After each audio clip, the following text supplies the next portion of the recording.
দর্শক, এই মুহূর্তে আমরা অবস্থান করছি যাত্রাবাড়ি ৫ আসন, ঢাকা ৫ আসন যাত্রাবাড়িতে আমরা এই মুহূর্তে অবস্থান করছি এবং দেখতে পাচ্ছি এই মুহূর্তে কিন্তু যে নির্বাচনী যে আমেজ, সেই আমেজ কিন্তু অন্য জায়গার তুলনায় কিন্তু এই জায়গাটি যে ভোটারদের সংখ্যা তুলনামূলক কম এবং কিন্তু ঢাকা ৫ আসনে কিন্তু ৪ লাখেরও বেশি ভোটার রয়েছে। কিন্তু আমরা দেখতে পাচ্ছি যে আসলে এই যে বিল্ডিং যে কলেজটিতে আসলে নির্বাচনী ভোট হচ্ছে, সেই কেন্দ্রে কিন্তু অনেকটি মানুষের ভোটারদের সংখ্যা অনেকটি কম। সকাল থেকে আমরা যেসব কেন্দ্রে কেন্দ্রে গিয়েছিলাম সেসব কেন্দ্রেতে দেখেছিলাম যে ভোটারদের সংখ্যা অনেকটা বেশি, কিন্তু এই ভোট কেন্দ্রে আমরা দেখতে পাচ্ছি তুলনামূলক সংখ্যা অনেকটা কম। বিশেষ করে ঢাকা ৫ আসনে জামাতের এবং বিএনপির দুইজন কিন্তু শক্ত প্রতিদ্বন্দ্বী রয়েছেন। বাংলাদেশ জামাত ইসলামের কিন্তু এখানে রয়েছেন মোহাম্মদ কামাল হোসেন এবং বিএনপির রয়েছেন কিন্তু ধানের শীষ মার্কায় মোহাম্মদ নবিউল্লাহ। এই দুইজন কিন্তু আসলে এই ঢাকা যাত্রাবাড়ি ৫ আসনে কিন্তু অনেক ভেরি গুরুত্বপূর্ণ দুই ব্যক্তি এবং তাদের দুইজনের ভিতরে কিন্তু মানুষ বেশি একটি কম্পিটিশন দেখতে পাচ্ছেন এবং তরুণ যেসব ভোটাররা রয়েছেন তারা দীর্ঘদিন ভোট দিতে পারে নাই, বিশেষ করে 17-18 থেকে শুরু করে 35 বছর বয়সী যেসব ভোটাররা রয়েছেন তারা কিন্তু ভোট দিতে পারে না। তরুণ ভোটার বিভিন্ন জায়গায় থেকে আমরা দেখেছিলাম যে ভোটারদের সংখ্যা অনেক বেশি এবং তরুণ ভোটারদের সংখ্যা ছিল, কিন্তু এই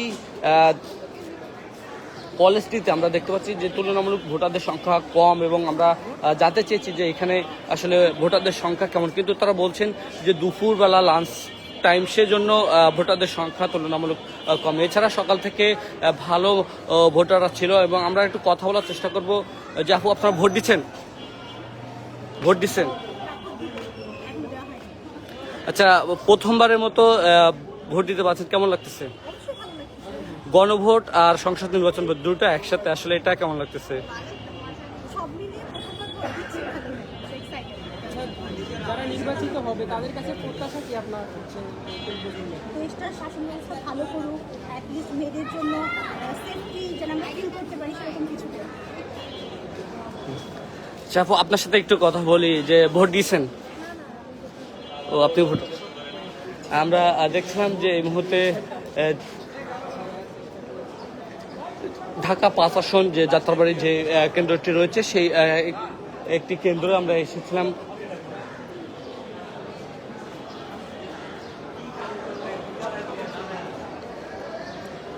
শহীদ জিয়াউর রহমান কলেজ, এই কলেজটিতে আমরা এসেছিলাম এবং এখানে তুলনামূলক ভোটারদের কোনো রকমই তেমন একটি দেখা যাচ্ছে না, কারণ পুরো কেন্দ্রটি অনেকটা ফাঁকা এবং আমরা এখানকার মানুষদের সাথে কথা বলেছিলাম, তারা বলছেন যে দুপুর বেলা লাঞ্চ টাইম, সেই জন্য কিন্তু এখানে তুলনামূলক ভোটারদের সংখ্যা কম এবং সকাল থেকে ভোটারদের সংখ্যা ছিল এবং বেলা বেলার সাথে সাথে লাঞ্চ টাইম হয়েছে, সেজন্য ভোটারদের সংখ্যা কম। এবং আমরা সকাল থেকে বিভিন্ন কেন্দ্রে কেন্দ্রে ঘুরেছি এবং সেখানে দেখেছি যে ভোটারদের অনেক স্বতঃস্ফূর্তভাবে অংশগ্রহণ, তারা কিন্তু খুশিতে অনেক আনন্দ মন নিয়ে কিন্তু তারা ভোট কেন্দ্রে এসেছেন এবং ভোট দিয়েছেন।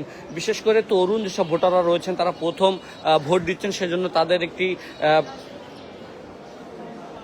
উচ্ছ্বাসমূলক ভোট কেন্দ্রে অংশগ্রহণ কিন্তু আমরা লক্ষ্য করেছি এবং এই ঢাকা ৫ আসনে কিন্তু এখানে ৪ লাখের মতো ভোটার রয়েছেন এবং তার ভিতরে ২ লাখের মতো নারী এবং ২ লাখের মতো পুরুষ ভোটার রয়েছে।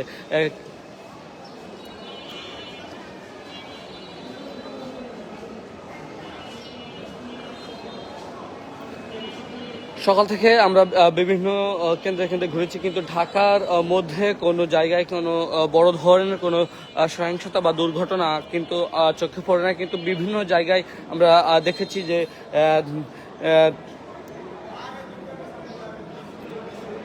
এনসিপির আব্দুল হান্নান মাসুদের যে আসনটি রয়েছে সেই আসনে কিন্তু আমরা সহিংসতার ঘটনা দেখেছি, কিন্তু এছাড়া ঢাকার ভিতরে কিন্তু আমরা তেমন কোনো বড় ধরনের কোনো সহিংসতা কিন্তু আমাদের চোখে পড়ে না।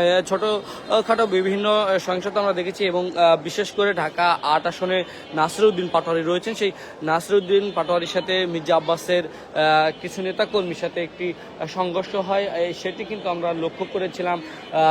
কিন্তু আমরা এই ঢাকা 5 আসন যে যাত্রাবাড়ি সেই এখানে যে শক্ত দুইজন প্রতিদ্বন্দ্বী রয়েছেন, বাংলাদেশ জামাত ইসলামের মোহাম্মদ কামাল হোসেন এবং বিএনপি যিনি রয়েছেন ধানের শীষে মোহাম্মদ নবিউল্লাহ, এই দুইজন কিন্তু এখানে রয়েছেন এবং সেখান থেকে মানুষ যারা ভোটাররা রয়েছেন সেখান থেকে একজন বেরিয়ে আসবেন বলে এমনটা প্রত্যাশা করছেন সাধারণ ভোটার যারা রয়েছেন।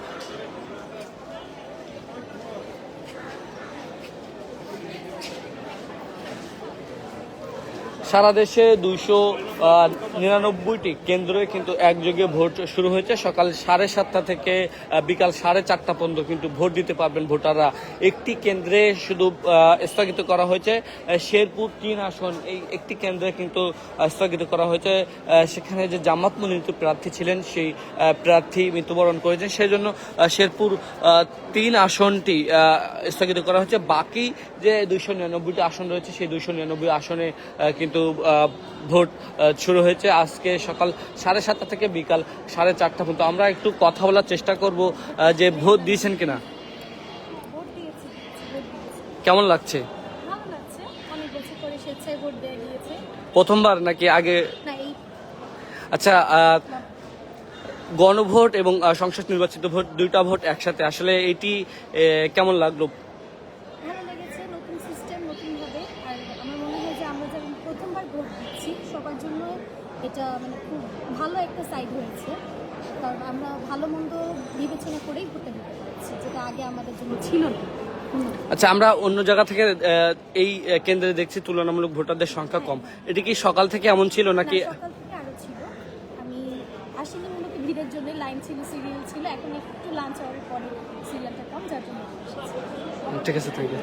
আমরা কথা বলতেছিলাম যে সকাল থেকে এই কেন্দ্রে তুলনামূলক ভিড় ছিল, কিন্তু এখন লাঞ্চ টাইম, সেজন্য কিন্তু ভোটারদের সংখ্যা কম এবং সকাল থেকে ভোটাররা এসে ভোট দিয়ে গেছেন। এখন অল্প কিছু ভোটার বাকি রয়েছে, সেগুলো আস্তে ধীরে আসছেন, এমনটি কিন্তু বললেন একজন ভোটার।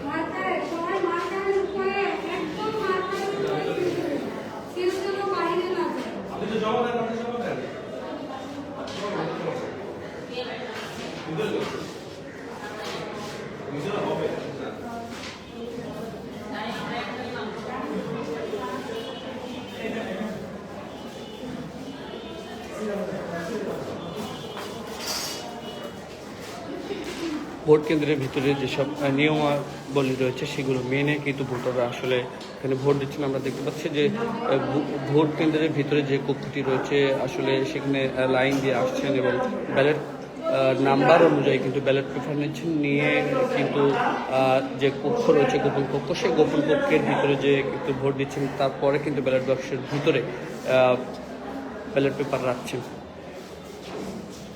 তুলনামূলক বিভিন্ন জায়গা থেকে আমরা ঘুরেছি, সেই জায়গা থেকে তুলনামূলক এই ঢাকা 5 আসন এখন কিন্তু অনেকটা ভোটারদের সংখ্যা কম এবং আমরা যেমন শুনেছি যে দুপুরবেলা লাঞ্চ টাইম, সেই জন্য কিন্তু এখন লাঞ্চ।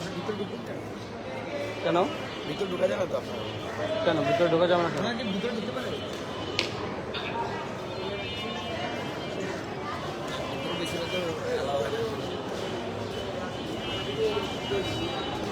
অনুমতি নিতে হবে। সুস্পষ্ট লেখা থাকলেও আপনার অনুমতি নিতে হবে। আমাদেরকে যেটা বলে দিচ্ছি, আমরা এর আগে বড় বড় সব আপনি ঘুরে এখানে মানে এমন তো নয় যে কোথাও আমাদের বলে নাকি ভিতরে ভিডিও এখানে